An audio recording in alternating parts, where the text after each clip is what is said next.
एक बार की बात है। एक छोटे से गांव में रामू नाम का एक मेहनती किसान रहता था। उसके पास बहुत से जानवर थे, लेकिन उनमें सबसे खास थे उसके 3 बड़े-बड़े मुर्गे, लालू, पीला और काला। ये तीनों पूरे गांव में मशहूर थे, क्योंकि वे ना सिर्फ आकार में बड़े थे, बल्कि बहुत होशियार भी थे।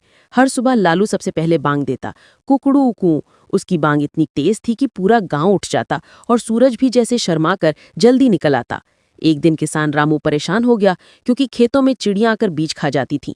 उसने सोचा, अगर ये ऐसे चलता रहा तो मेरी फसल कैसे बचेगी। ये बात लालू, पीला और काला मुर्गा सुन चुके थे।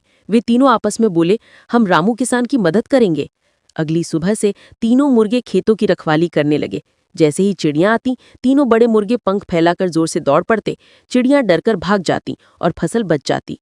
कुछ ही दिनों में रामू की फसल हरी भरी होने लगी। वो खुश होकर बोला, मेरे बहादुर मुर्गों, तुमने तो मेरा खेत बचा लिया।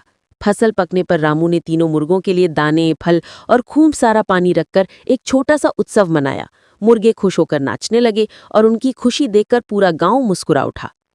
और उस दिन से किसान रामू और उसके 3 बड़े मुर्गे, लालू, पीला और काला, गांव के नहीं, पूरे इलाके के सबसे अच्छे खेत रक्षक बन गए।